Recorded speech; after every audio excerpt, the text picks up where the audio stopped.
Good evening to everyone. It's May the 4th, and happy again to be here with you, I guess.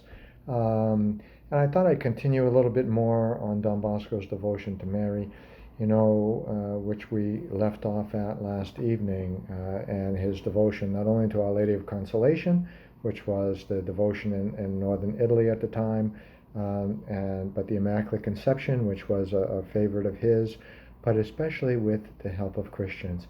He just could not, however, lose sight or lose track of or forget about the Immaculate Conception, so much so that this basilica that he built later on in his ministry, he always had the title in his head, the Immaculate Help of Christians. He always fused them together, the Immaculate Conception and Mary Help of Christians, the Immaculate Help of Christians.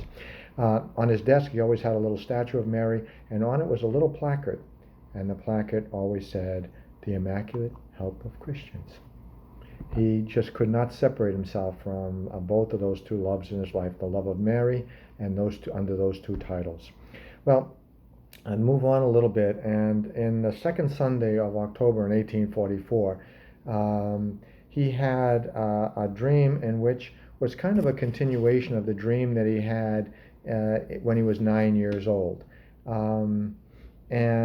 where Mary told him in this dream to lead a large group of various kinds of animals. And as he walked along with the different head of the animals, they gradually turned into lambs. At a certain point in the dream, there was before him a huge church, this huge basilica, this huge church. And inside the church was a white banner that carried the inscription in large characters. And the inscription was in Latin, and it said, Hic domus mea, India mea gloria. This is my house, from it my glory shines forth.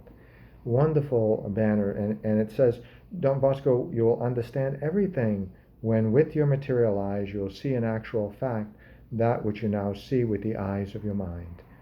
And certainly this didn't happen immediately in 1844. He had other dream in 1845, where the Blessed Virgin showed him a large gathering of children, a field, and then three churches in Valdocco. And at the third place where he saw, which he had in his dream, the Virgin Mary told Don Bosco, in this place, the martyrs of Turin shed their blood, and it's in this place that I want you to build my church. Okay? I wish that God be honored in a very special manner. So she even put her foot down on the exact spot where she wanted her church to be. And Don Bosco, again, it wasn't something he was able to act on for years. Okay, but eventually the magnificent Basilica of Mary Help of Christians, which I hope we all as a parish community get a chance to see. I'm working, trying to put together a pilgrimage so we can get a closer idea of Don Bosco and Mary Help of Christians and the beautiful Basilica of Mary Help of Christians that he built out of with nothing. We're going to get into that a little bit tomorrow. But the vast Basilica of Mary Help of Christians, it didn't take place for another 19 years after 1844, after 1845, after his dreams. But when it did, it was an actual proof of his devotion, his consistent, persistent, and persevering devotion to Mary under that title.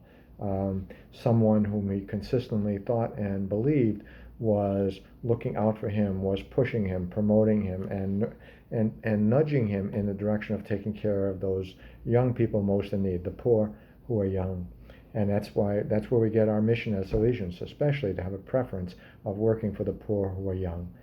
As we continue this journey of faith and of trying to understand a little bit Don Bosco's love and passion for Mary Help of Christians and her son Jesus, we try to emulate that same devotion, that same passion.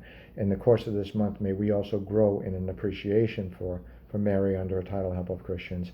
And as we appreciate her, may we grow in love of her and love of her through love of her son. God bless you all. Have a wonderful evening. Mary, Help of Christians, pray for us. God bless you all.